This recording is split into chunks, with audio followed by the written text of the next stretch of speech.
Welcome back to On Texas Football for this week's recruiting breakdown. Of course, we have it here every Tuesday here on the YouTube channel. Also, have some nuggets over on Texas Football. I'm CJ Vogel, joined as always by Gerry Hamilton. Gerry, busy week up ahead for the Texas Longhorns to really make a lot of noise in their 2025 class, right? When you look at where they sit now versus who are still on the board for the Longhorns this weekend. Of course, very similar to what we saw in the 2024 class when Texas added Brandon Baker, Ryan Wingo, Colin Simmons, maybe a bit quicker than what we saw a year ago, but very similar situations right now. Big picture-wise, let me toss it to you real quick now. What's ahead this week for the Longhorns when you look at the number of recruitments that are still available on the board? Well, before we get into the guys and why they're important in a class, let's start with class rankings, right? Because fans do care about that. That is a barometer of recruiting in on an annual basis and for a program, because you do have to stack classes back to back. Texas had 3 top 5 level classes in a row, whether they ranked 5 or 6 in one of those. Right now, Texas is ranked about 12, 13, 14 in your class rankings, wherever that is within the industry rankings. But the reality for Texas fans right now is you are a Nick Brooks and Jonah Williams win this week away from being 7 or 8 in the country.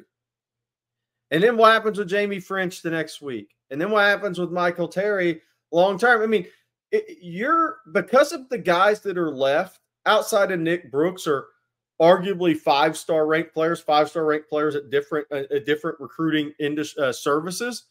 I mean, there's 3 5-star decisions coming up for Texas.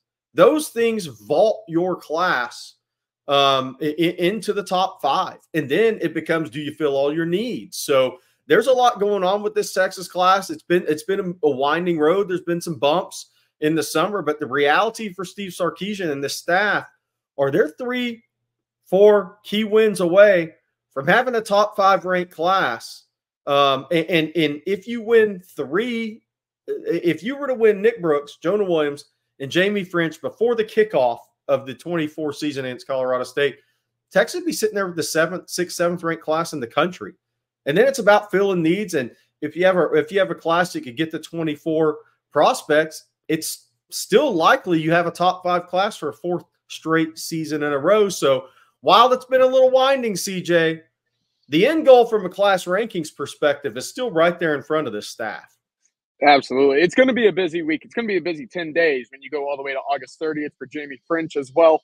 Jared, before we kind of dive into some of the specific recruitments that are available, some of the individual timelines here, you mind giving all of our good listeners and viewers a quick update on this week's recruiting breakdown sponsor? Yeah, that's the Texas All-State agent, Mark Saunders, a great partner at On Texas Football. And we thank him for well over a year of being the sponsor of the recruiting breakdown. Look, when it comes to protecting all your stuff, wouldn't it be great to have one place that protects all of it? All of it. Here's some great news. That's Texas All-State agent Mark Saunders. He's the only insurance agent you'll need to help keep tabs on protection for all your stuff.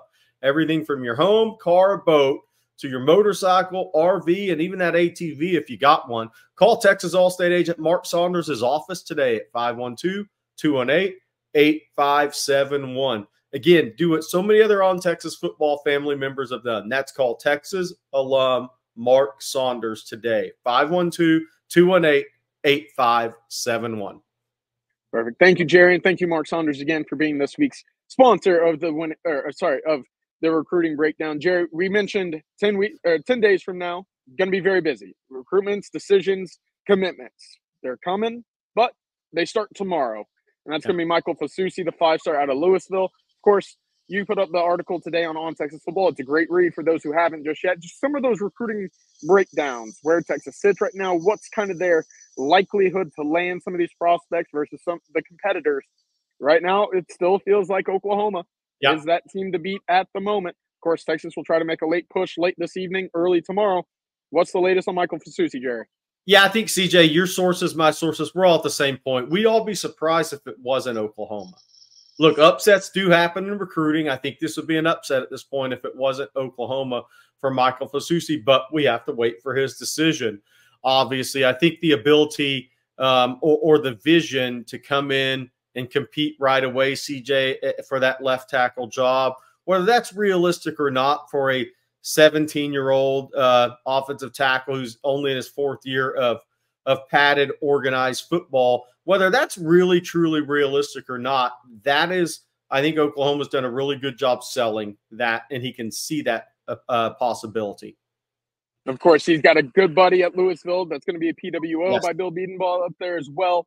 That's going to help the Sooners case, but also, it just sounds like Bill Bedenbaugh has done a great job in this recruitment, preaching development, NFL, kind of that future and pathway there. Of course, Friday will be another decision, and that will be Nick Brooks, the big offensive tackle out of Georgia. And Gerry, again, to kind of reiterate this, because we saw him earlier this summer for his official visit. That's the definition of a big human, right? Oh my God. 6'6", 360 pounds, might be even bigger than that. But again, it feels like Texas has been a long constant here, despite moving from Iowa to Georgia. I know that's a recruitment in which Georgia's been heavily involved. USC's lingering around as well. Still feels like Texas might be the team to beat ahead of the decision. Yeah, I think there's been confidence on the Texas side since the end of the June official visits. Now, let's see what he announces on Friday. The move back to the Atlanta area. Look, he's originally from Iowa, was committed to Iowa, went to Alpharetta Private School sophomore year, back to Cedar Rapids as a junior, back into the Atlanta area at Grayson there in Loganville, Georgia, outside northeast of Atlanta. As a senior. So he's in that Atlanta metro area, though. So that gives you pause, right? Even the people recruiting him, whether that be Texas or USA, they're like, whoa, that could be a major turning point in this recruitment. I think there remains confidence, optimism and confidence on the Texas side in the building leading up to this announcement Friday. Obviously, we have it at a good chance for Texas right now. We'll check in again a couple more times before that Friday announcement, but that one's continued to trend well for Texas. But with the move back to Atlanta, it does give you pause with Georgia. Georgia has 4 offensive linemen committed now. A guy like Juan Gaston, obviously, he's very similar player frame to Nick Brooks. Georgia's also in on a couple of other offensive tackle types still that officially visited in June. So there's some more on the board there for Georgia as well. But I think, look, Nick Brooks, and if Nick Brooks does pick Texas Friday, CJ, based on his official visit, we have to get him on this show to sing a little karaoke, because apparently he stole the show on his official visit. That was a common word that we heard out of June official visits, was that the big fella put on a show. And if that's the case, Gerry, we might just have on Texas football karaoke night with all of us involved. We'll get Bobby on the mic as well. But Saturday also going to be a busy day. Not only is it week 0 and there'll be 4 college football games for us to sit back, relax, and kick our feet up and watch, but there'll be a pair of decisions, both coming in the defensive back room as well. We'll start with Jonah Williams. I know that Aiden Anning's another one that we'll get to here in a minute. But Jonah Williams, the 5-star out of Galveston Ball, this one, again, it's taken a turn. Still hasn't yet taken an official visit to Texas. But Texas is around. They're up in that leaderboard right now. You have the prediction right now with Jonah Williams at 65% to Texas. That feels like a high number. I'm not on a twig, CJ. I'm on a limb. See those limbs behind you? They better be strong. I'm standing on one of them. But yeah, look, I think the thing I've always just kind of remembered with this recruitment was nobody from his family has gone out of state for college. Now, Nick Williams signed with A&M, ended up going pro baseball. The middle brother's playing junior college baseball in Texas. His father was at Start Galveston Ball, went to the University of Houston. And they obviously the middle brother is still a junior college baseball player. We're playing 4-year college baseball somewhere. That's a lot of travel for a family that's going to have 2 college athletes. Okay. But nobody from that family's ever gone out of state for college. And that's always kind of stuck with me because, CJ, I'm not sure I've ever seen a prospect that's had more colleges have crystal balls or picks in our industry.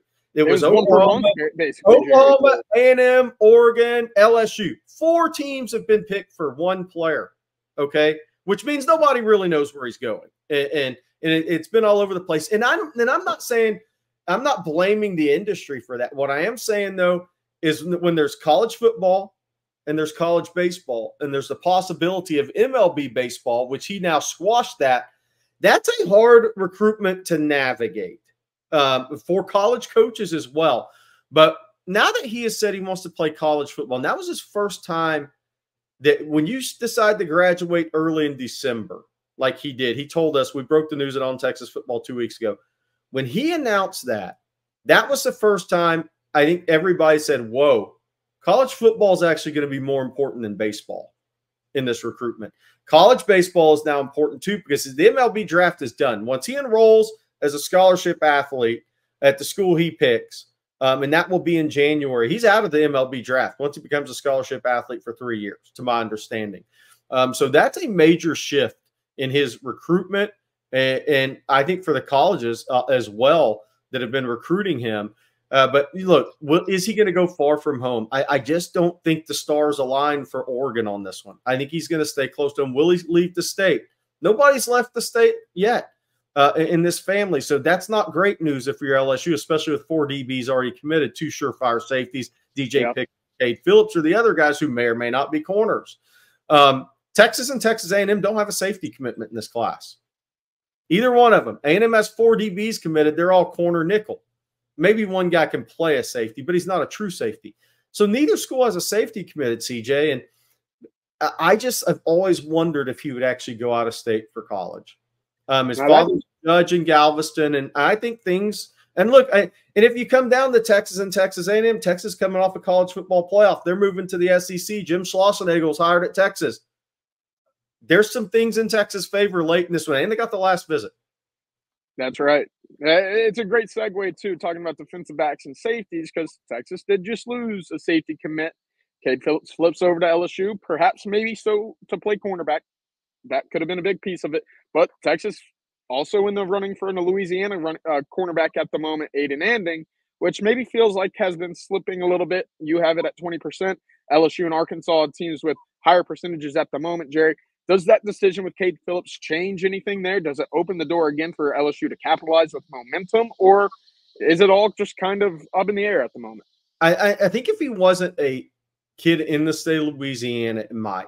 But I think there's a pretty strong push in that Ruston area around the program for LSU, which is not surprising, right? LSU's won 3 national championships. Each of the last 3 coaches have won a national championship. LSU does the best job of keeping players in state of any college, and they should. Especially at defensive back, Jerry. Especially at defensive back. And Corey Raymond is back, right? Yeah. Corey Raymond is back, and Frank Wilson's back, and that is a lethal combination on the recruiting trail, right? So, and Aiden Anding, I don't think the 4 guys committed to LSU affect him because of the same thing. 2 are safeties.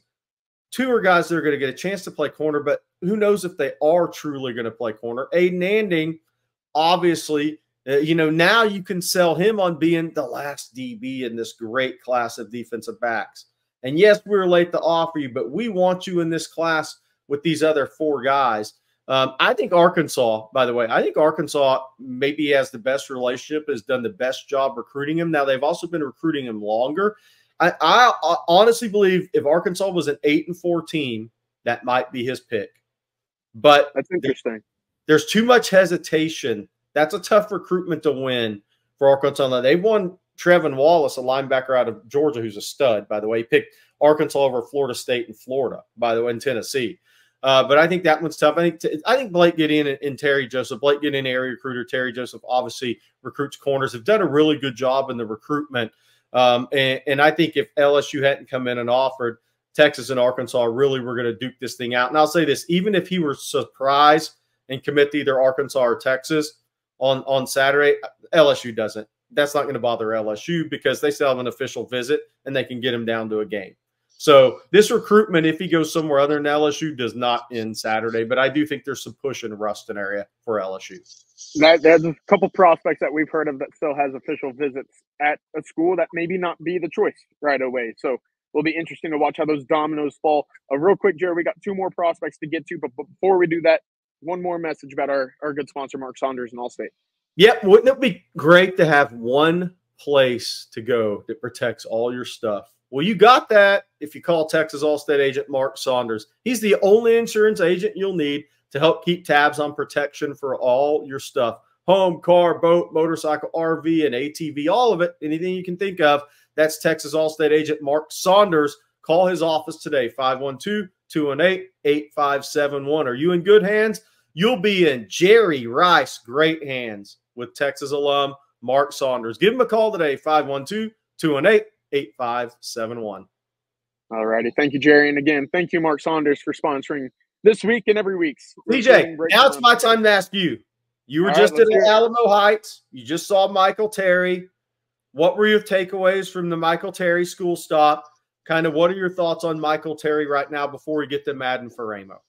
Yeah, I mean, it was a blast getting to see him in action, Jerry. Seeing the pads on him again. We've seen the tape. We've seen what he can do in terms of positionally, basically everything on the field. It's going to be a three-team race, as we know, Nebraska, Oregon, and Texas. Very similarly to what we see with Jonah Williams, I question whether or not he wants to go very far from home, right? We talk about it.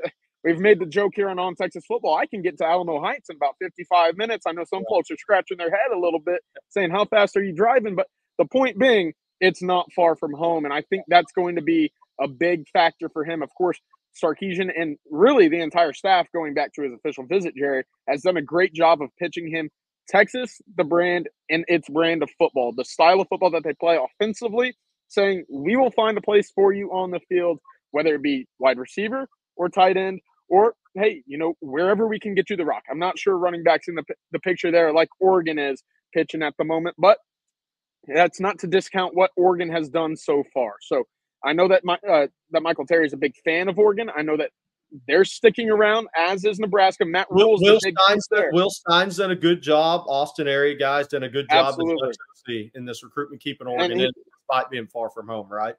Michael Terry pitched that to me. He said, yeah, Oregon and Coach Stein, that's the reason why Oregon has kind of lingered around as often as they have.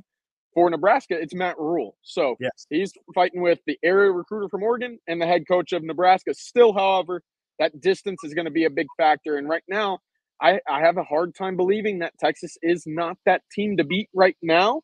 It will be interesting to see when that decision date comes, which he pitched to me will likely last a little bit into September, probably week 3, 4, or 5 at some point this fall. So a little bit of a ways to go, but regardless, I think Texas right now is still the team to beat, regardless of the noise from Oregon or Nebraska currently. Hey, CJ also had a 5-minute video interview. You can look up at the archives on Texas Football. Do you think it remains the same if Texas is the pick? Is it a shot at wide receiver he wants first out of the gate? I think so. And I say this because in the way in which you've seen this kind of receiving class kind of factor in and out, right? And of course, you have that versatility at tight end with an Emory Winston and a Nick Townsend, who maybe isn't always set in stone at the tight end spot. We talked to him a little bit after the pool bash in July, who said, yeah, there's some defensive coaches wanting me to play edge when I first get to Texas. So I think depending on what happens with Michael Terry, you'll see some other movement perhaps, but also, at this point in the race for Michael Terry, you're going to say what you can to get him on campus. And right now, if wide receiver is where he wants to play, you're going to give him a look, especially considering, well, you only got one in the fold right now. And that could change, obviously. That will change as the class is open. That's an easy pitch to sell on him. All right, we're going to close out today with Madden Foro, linebacker out of San Juan Capistrano. Jared, correct me if I'm wrong. True wild card here. In the sense that if Texas is able to land a Madden Foro, that whole class trajectory changes incredibly uphill. Yeah, no doubt. I mean, and it's a wild card recruitment. Look, he's the guy that may take his recruitment out farther than anybody else, longer than anybody else. Maybe he shows up on Texas campus again this season, Notre Dame, obviously USC. But this is a big one because Johnny Nansen has zeroed in on Madden Foro for a while now. They did a great job on the official visit. I've said before, and CJ's reported before the same thing. If he hadn't visited Texas, he'd have been committed to Notre Dame in early July.